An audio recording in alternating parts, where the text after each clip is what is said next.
Hi guys, Miss Francis here. Today I'd like to talk to you about the link reaction in Krebs cycle, which is the pathway that will be followed by organisms that do aerobic respiration.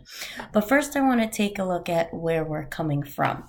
So glucose, via the process of glycolysis, is going to be converted into two pyruvates or pyruvic acid, which are three carbon compounds. So glucose is a 6-carbon compound. It's going to be oxidized, meaning it's going to lose electrons.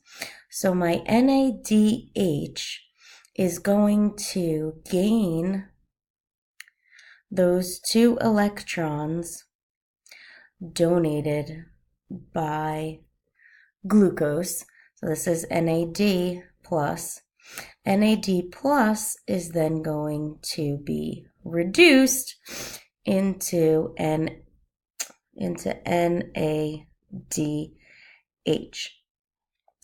So when I do glycolysis, I'm going to get 2 NADH, I'm going to get 2 ATP, and I'm also going to get 2 pyruvate, 2 3-carbon compounds.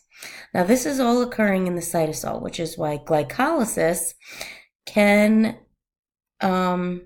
glycolysis occurs as the first step, regardless if we're talking about anaerobic respiration or aerobic respiration. So just a review of anaerobic respiration. The 2 types of anaerobic respiration that we discussed are alcoholic fermentation, which gives us ethanol and carbon dioxide, or lactic acid fermentation, which gives us lactate. Well, now we're going to focus on our aerobic respiration pathway, when we've got oxygen present and we have organisms that have evolved mitochondria. So our next 2 steps, which are the link reaction and Krebs cycle, are going to take place in the matrix of the mitochondria. From the link reaction, we are going to produce acetyl-CoA. Now the link reaction is also called the oxidation of pyruvate, because pyruvate in this step is going to get oxidized while something else is going to get reduced. So now let's take a look at the something else that I'm talking about. So now let's get into the link reaction. I'd like to annotate an image and then go back and fill in our notes. So now we've done glycolysis and we've got 2 pyruvates, which is a 3-carbon compound. Well, the first step of the link reaction involves the pyruvate undergoing decarboxylation, which means it's going to lose a carbon. So we're going to form carbon dioxide. Now, pyruvate is going to get oxidized, but at the same time, our NAD is going to get reduced. And when NAD gets reduced, it forms NADH. Now remember, since we've got 2 pyruvate, we're going to get 2 NADH. The last step of the link reaction is the formation of acetyl-CoA, when coenzyme A joins with acetyl. So what do you really need to remember? You need to remember that 2 3-carbon pyruvate molecules are the reactants, and that 2 acetyl-CoA, CoA means coenzyme A, are formed.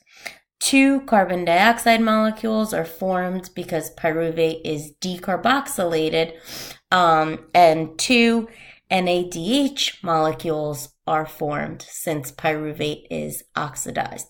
So we've got 4 NADH molecules total, because remember, we got 2 from doing glycolysis. All right, so that is the Krebs cycle. That is the link reaction. Now the acetyl-CoA that we formed in the link reaction is going to be needed for the Krebs cycle. I'd like to continue filling in our flowchart before we move on to Krebs cycle. So let's just draw a line here so that we know that we are finishing up glycolysis and now we are entering the link reaction. And now remember, the link reaction is going to take place in the matrix of the mitochondria. Now, during this link reaction, remember the link reaction is also called the oxidation of pyruvate.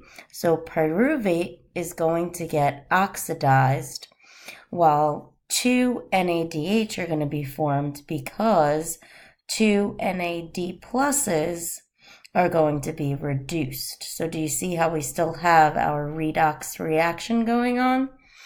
From doing the link reaction, I'm going to make 2-acetyl-CoA, and I'm also going to produce 2 CO2.